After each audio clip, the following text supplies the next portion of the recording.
नमस्कार. आज आपण शेंगदाण्याचे लाडू बनवणार आहोत. हे लाडू मी अगदी वेगळ्या पद्धतीने बनवलेले आहेत.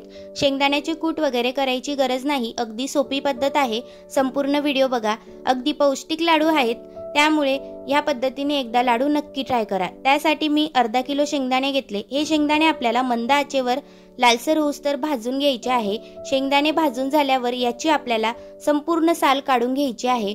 म्हणून शेंगदाणे पूर्ण भाजून घ्यायचे. बघू शकता छान शेंगदाणे भाजून झालेले आहेत. एका ताटात काढून घ्यायचे, गार होऊ द्यायचे. गार झाल्यानंतर हे शेंगदाण्यांची आपल्याला साल काढून घ्यायची आहे. क्रश करून घ्यायचे. आधी हाताने क्रश करून घ्यायचे. साल जर निघत नसेल तर एखादी वाटी किंवा तांबे घ्यायचा, त्याने आपल्याला क्रश करून घ्यायचे आहे. अशा पद्धतीने क्रश करून घ्यायचे म्हणजे संपूर्ण शेंगदाण्याची साल सुद्धा निघते आणि शेंगदाणे थोडे दोन भागात वाटले जातात. आपल्याला याचे कूट वगैरे करायचे नाहीत. फक्त जाडसर असे तांब्याने वाटून घ्यायचे आहेत. बघू शकता दोन भाग शेंगदाण्याचे झालेले आहेत. असेच ठेवायचे. त्यानंतर ज्या वाटीने आपण शेंगदाणे घेतलेले होते त्याच वाटीने आपल्याला गुळ सुद्धा घ्यायचा आहे. जर तुम्ही शेंगदाणे अर्धा किलो घेतले असतील तर गुळ सुद्धा तेवढाच घ्यायचा.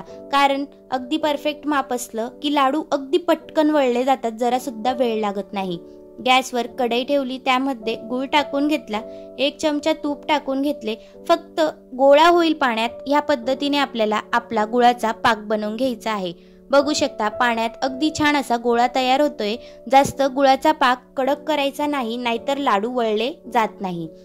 फक्त आपल्याला या पद्धतीने पाक तयार करून घ्यायचा आहे आणि लगेचच पाक आपल्याला यामध्ये टाकून घ्यायचा आहे. गुळ संपूर्ण वितळू द्यायचा. त्यानंतरच पाक आपल्याला शेंगदाण्यात टाकून घ्यायचा आहे. मोठ्या आपल्याला बाउलमध्ये हे शेंगदाणे काढून घ्यायचे. त्यामध्ये आपल्याला हा पाक टाकून घ्यायचा आहे.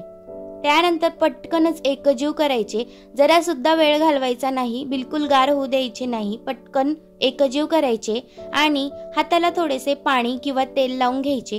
पाणी लावले तर पाणी जरा गार असते, त्यामुळे चटकाही लागत नाही. तेलाने जरा हाताला चटका लागतो, त्यामुळे हे लाडू आपल्याला वळता येत नाही. पाणी लावले की अगदी पटकन लाडू वळला जातो आणि हा लाडू पाण्याने काही खराब सुद्धा होत नाही. मी नेहमी ह्याच पद्धतीने लाडू बनवते.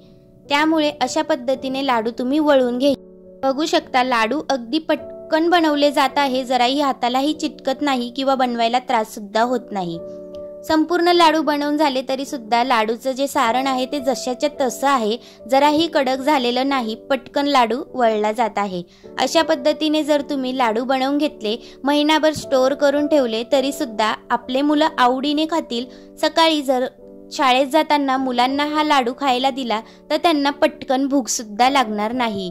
त्यामुळे हे अशा पद्धतीने लाडू घरात नेहमीच बनवून ठेवायचे. शेंगदाण्याचे लाडू अगदी पौष्टिक असतात. गुळ सुद्धा पौष्टिक असतो.